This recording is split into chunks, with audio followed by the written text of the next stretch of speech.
I would like to ask retired Air Force General Earl O'Loughlin to come and say one or two words about Jim.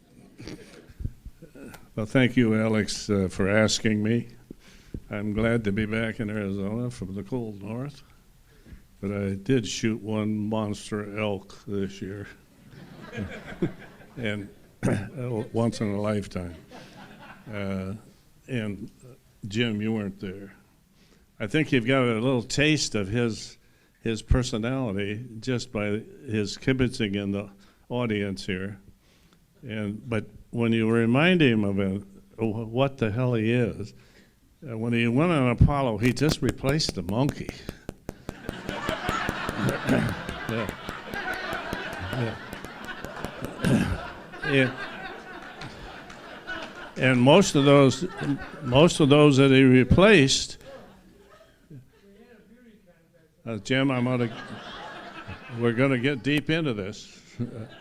Those that he didn't replace are buried in the ladies' tee box in the Kelly Air Force Base.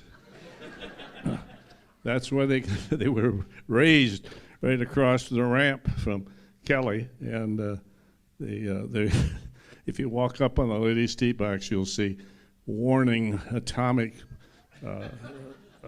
signals there and all that. But they're in stainless steel barrels. And I'm wondering, Jim, is that part of your NASA career that you have to be buried in stainless steel? Yeah. Yeah. But it's like Alex has said and everybody else, I'm so damn proud to be a Friday pilot and finally meet Kate, the daughter of Jim, and I've heard about her ever since she was about 2 feet tall, and never ever met her. And 70 and a half years ago, Jim, two boys from Michigan, and if you don't think they aren't paralleled in some ways, one from the northeast side and one from Jackson, Michigan,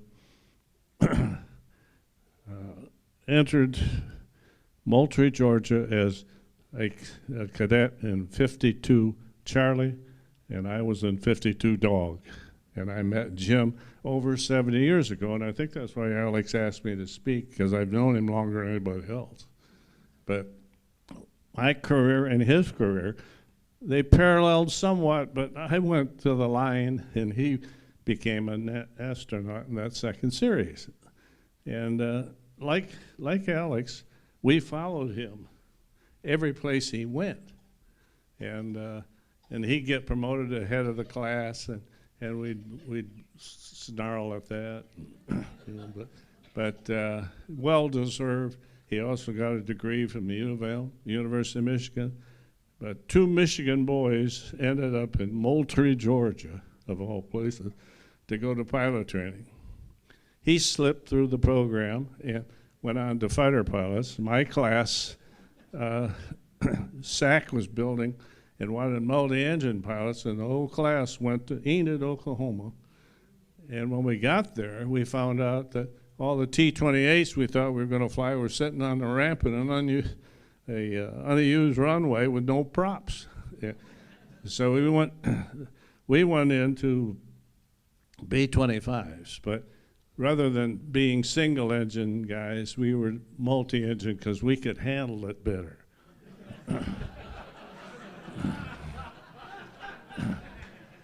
And my career bordered SAC B-29s over North Korea, and I will tell you, in 1945, my best friend and I came out of the movie theater in my hometown, and Edward R. Murrow was there with the Movie Tone News, and he was grinding out B-29s Lambast Tokyo. 7 years later, I was doing the same damn thing over North Vietnam from Japan. And a lot of things. Jim came from a family, no brothers. I came from a family with no brothers, but I had sisters. And over the years, most of my time with Jim has been outside the Air Force, not in it. I always wanted him to be assigned a SAC so I could ask for him to be a co-pilot. Yeah, he only had to remember 3 things. Nice landing, sir. I'll buy the first one, and I'll take the ugly one. But so I'm proud that the Friday pilots, most of who have been shot at, hit, knocked down, and bailed out, allowed a bomber guy to get in to have lunch with them. So, and I did end up in 111s and felt like I was a fighter pilot at 2.5 Mach, but I didn't exceed him. We have spent a lot of fun time. Jim and Judy and Thelma and I. Jim and I hunted in Russia twice. We hunted stags, red stags from an island in the Black Sea. And Jim said to me one day, is that vodka making your butt sore? And I said, well, no, not really. He says, boy, mine's burning. And I said, well, look at the label on the bottle. They have red pepper on the damn thing. So my life has been one of trying to take care of him. And he likes to argue. When we reported to Moultrie, Georgia, he was a private in the U.S. Air Force, and I was a PFC. And he wanted to know, how the hell did you become a PFC? Well, you get a hint tonight. You do what you're told. He doesn't know that. Has never known that. And who else would strap their ass to an Atlas rocket and go to the moon?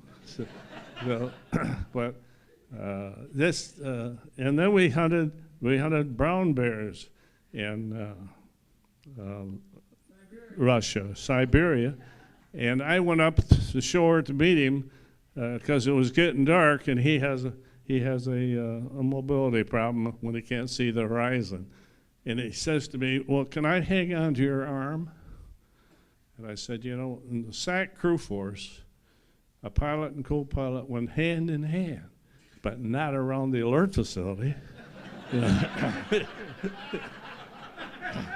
Nor in the squadron. And so he hung on to me all the way down the shore, and I says, if you ever try to do this when we get to land, you're in trouble.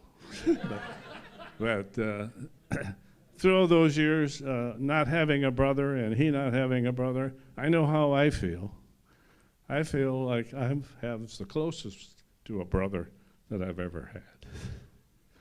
I thank you, Jim, for allowing me to be your friend. And when we get through all this stuff today, we'll remember your name. So, thank you.